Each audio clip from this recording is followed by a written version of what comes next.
أتأتون الفاحشة ما سبقكم بها من أحد من العالمين. اور ہم نے حضرت لوط علیہ السلام کو بھیجا جبکہ انہوں نے اپنی قوم سے فرمایا کہ تم ایسا فحش کام کرتے ہو جس کو تم سے پہلے کسی نے دنیا جہان والوں میں سے نہیں کیا.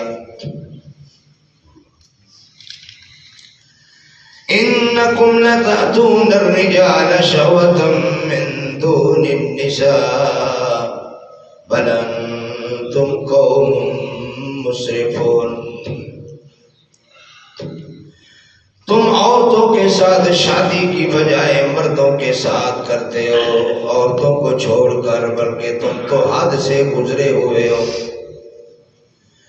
وما كان جواب قومه إلا أن قالوا أخرجوهم من قريتكم إنهم أناس يتطهرون. اور اس قوم نے جواب جب کوئی نہ آیا تو انہوں نے یہی کہا، آپس میں کہنے لگے ان لوگوں کو بستی سے نکال دو، یہ پاک صاف بنتے ہیں. فَانْجَيْنَاهُ وَأَهْلَهُ إِلَّا امْرَأَتَهُ كَانَتْ مِنَ الْغَابِرِينَ. ہم نے لوط علیہ السلام کو اور ان کے گھر والوں کو بچا لیا سوائے ان کی بیوی کے، وہ انہی لوگوں میں رہی اور عذاب میں رہ گئے. فَأَمْطَرْنَا عَلَيْهِمْ مَطَرًا فَانظُرْ كَيْفَ كَانَ عَاقِبَةُ الْمُجْرِمِينَ. پھر ہم نے ان پر خاص طرح کا می برسایا، پس دیکھو صحیح ان مجرموں کا انجام کیسا ہوا.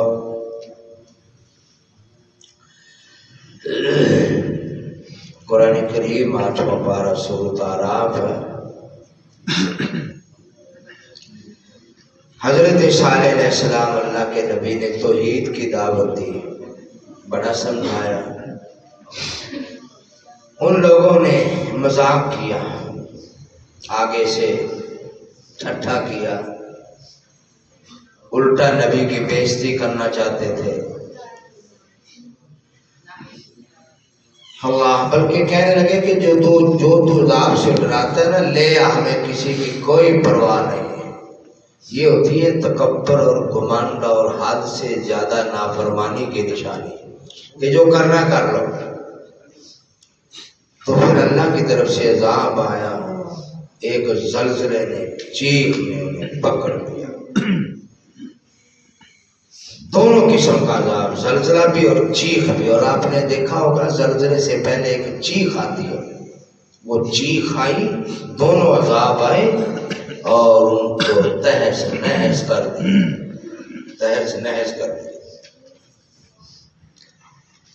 اللہ اکبر. یہ تو تھی ان کی ہلاکت. جو ہلاکت کے بعد جو ان کو پھر اگلے نبی حضرت لوط علیہ السلام حضرت ابراہیم علیہ السلام کے بھتیجے تھے. حضرت ابراہیم علیہ السلام پر ایمان لانے والوں میں وہ بھی تھے. خود ان کو بھی اللہ تعالیٰ نے اس علاقے کا نبی بنایا. ایسے ہوتا ہے کہ نبی کی تعلیمات کو سن کر پڑھ کر عمل کر کے اللہ تعالیٰ نبوت کا تاج بھی پہنا دیتا ہے. جیسا کہ یہ ان کے بھتیجے تھے اور ان پر ایمان لانے والے تھے. اللہ نے ایک علاقے کا ان کو بھی نبی بنایا. یہ علاقہ اردن اور بیت المقدس کے درمیان میں کہتے ہیں کہ ایک علاقہ تھا. بڑی زمین سبز و شاداب تھی، گلے پھلوں سے بھری ہوئی. متافقاتن یا متافقاتن یہ علاقہ تھا. حضرت لوط علیہ السلام نے غالباً سب سے پہلے توحید کی دعوت دی. ہر نبی نے پہلے توحید کی دعوت دی. یہ ہر نبی کی بنیادی دعوت ہے اور اپنی قوم کو دی. اللہ. تو قوم جو ہے وہ آگے سے وہی ٹھٹھا مذاق. دوسری ان کے اندر خرابی یہ پیدا ہوگی جو پہلے کسی قوم میں نہیں ہوئی کہ وہ شہوت لانے کے لیے بجائے عورتوں کے مردوں کے پاس جاتے تھے، وہ مردوں کے پاس جاتے تھے۔ قوم لوط جو تھی، حضرت لوط علیہ السلام نے ان کو بڑا سمجھایا، اور اسی وجہ سے اس گناہ کا نام بھی لواطت پڑ گیا، کیونکہ لوط علیہ السلام کے دور میں تھی یہ برائی، تو قوم کے اندر یہ قباحت آ گئی، یہ ان کی شناخت ہی بن گئی۔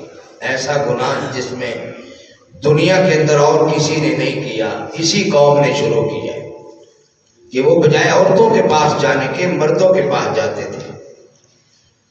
تو اس پر حضرت ابراہیم علیہ السلام کی دعوت بھی پہلے آ چکی تھی، پھر حضرت لوط علیہ السلام نے سجایا، اور اس کی سزا بھی جو ہے وہ علماء کرام، مفتیاں، ائمہ نے یہی مقرر کی ہے، جو زنا کی سزا ہے وہی لواطت کی سزا ہے، دونوں میں برابر سزا ہے۔ غیر شادی شدہ ہو تو کوڑے ہیں، اور شادی شدہ ہو تو سنگسار ہے، رجم ہے، یہی اس کی سزا ہے۔ اور فاعل اور مفعول جو ہے یہ دونوں کو اگر وہ بھی اس کے اندر شامل ہو، امام ابو حنیفہ رحمہ اللہ تعالیٰ کے اندر یہ سزا نہیں ہے، لیکن باقی سب ائمہ کرام کے اندر یہی سزا ہے کہ وہ اگر رضامندی سے دونوں کریں تو دونوں کی سزا جو ہے وہ رجم ہے، سنگسار ہے۔ تو حضرت لوط علیہ السلام نے کہا یار اللہ سے ڈر جاؤ، اور جانوروں کی طرح شہوت رانی کے لیے تم ایک دوسرے پر چڑھ جاتے ہو، یہ کام نہ کرو۔ بڑا سمجھایا، ان کو ڈرایا، لیکن وہ قوم نہ سمجھی، تو پھر اللہ نے پھر ان کو جو سزا دی، اللہ اکبر، اللہ کی حدود سے انحراف کیا، اور قوم ایک دنیا کے اندر نئی ہی برائی ایجاد کر دی۔ تو اس وجہ سے حضرت لوط علیہ السلام کو نکال لیا، اور بلکہ وہ یہ کہنے لگے کہ لوط علیہ السلام جو ہے یہ بڑے نیک اور پاک باز بنتے ہیں، ان کو نکال دو بستی سے۔ حضرت لوط علیہ السلام چلے گئے، بجائے وہ خود معافی مانگنے کے نبی کو کہنے تو نکل جا، تو یہ بھی اس میں بھی اللہ نے کوئی بہانہ ہی بنانا تھا۔ حضرت لوط علیہ السلام اور ان پر ایمان لانے والے نکل گئے۔ فَأَنجَيْنَاهُ وَأَهْلَهُ إِلَّا امْرَأَتَهُ كَانَتْ مِنَ الْغَابِرِينَ۔ حضرت لوط علیہ السلام، ان کی بیویاں، بچے سب نکل گئے، مہمان والے بھی وہاں سے بستی سے نکل گئے۔ ایک ان کی بیوی جو تھی وہ بستی والوں کے ساتھ ملی ہوئی تھی، اور وہ اس عذاب، اس جرم کی طرف ان کو وہ بھی رہنمائی کرتی تھی، ایک ان کی بیوی، تو وہ بھی ان قوم کے ساتھ ہی عذاب میں مبتلا ہوئے۔ پھر کیا ہوا؟ اللہ فَأَنجَيْنَاهُ وَأَهْلَهُ إِلَّا امْرَأَتَهُ كَانَتْ مِنَ الْغَابِرِينَ۔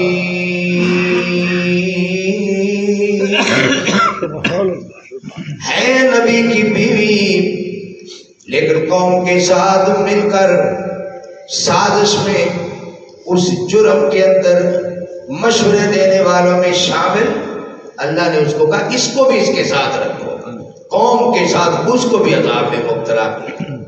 وَأَمْطَرْنَا عَلَيْهِم مَطَرًا فَانظُرْ كَيْفَ كَانَ عَاقِبَةُ الْمُجْرِمِينَ۔ اللہ کی طرف سے می برسا، اللہ اکبر، خاص قسم کی ان پر بارش ہوئی، اور اس بارش کی وجہ سے وہ می کس چیز کا تھا؟ وہ می پانی کا نہیں تھا، قطروں کا نہیں تھا، وہ اللہ کی طرف سے جو می تھا وہ پتھروں کا می تھا۔ اللہ نے ان پر پتھروں کی بارش کی، اللہ پتھروں کی بارش کی، اور دوسرے مقام پر بھی فرمایا وَأَمْطَرْنَا عَلَيْهَا حِجَارَةً مِّن سِجِّيلٍ مَّنْضُودٍ اللہ فَجَعَلْنَا عَلَيْهَا سَافِلَهَا پھلٹ رب نے بستی کو کر دیا، نیچے والے اوپر، اوپر والے نیچے. رب نے اس طرح ان پر بارش کی، پتھروں کی بارش، اور پتھر بھی نوکیلے نوکدار پتھر جو بڑے لگتے ہیں نا، اس طرح تیز تلوار کی طرح نوکدار، انہوں نے سب کو تیس نیس کر دیا. ان کی جو تکہ پھوٹی اور جسم کے ٹکڑے تھے وہ سارے اڑ ان کے اوپر اور کچھ چیزیں نیچے. رب نے اس طرح جیسے قیمہ بنا کر ان کو پھر آپس میں اس طرح ملا دیا جاتا ہے، ان کے جسموں کو قیمہ بنا کے رب نے مکس کر دیا، مکس کر دیا رب نے قیمہ بنا کر. فرمایا اعلانیہ وہ اللہ کی حدوں کو توڑنے والے تھے، اللہ تعالیٰ کی حدوں کو توڑنے والے تھے اعلانیہ طور پر. اور ایک ہوتا ہے جرم چھپ کر ہوتا ہے، اور ایک ہوتا ہے دیدہ دنستہ، جرم بھی کرنا دلیری بھی کرنا، جو کرنا کر لو مجھے کوئی پرواہ نہیں. پھر رب کو بڑا غصہ آتا ہے. اللہ نے اس طرح ان کی گرفتاری کی ہے جس طرح حضرت صالح علیہ السلام کی اونٹنی کو قتل کرنے والے عذاب سے میں مبتلا ہوئے، اس طرح لوط علیہ السلام کی قوم کے لوگ اور ان کی بیوی جو قوم کو مشورے دیا کرتی تھی الٹ پلٹ، رب نے ان کو بھی اس میں شامل کیا، وہ بھی اس عذاب سے نہ بچ سکی. صرف وہ ایمان والے توحید والے ان پر وہ ان کے ساتھی بچے، باقی کوئی نہ بچ سکا. اللہ رب العالمین سے دعا ہے اللہ ہم سب کو اللہ کی حدوں کو قائم کرنے اور رسول اللہ کی فرما برداری کی توفیق بخشے. وآخر دعوانا الحمدللہ.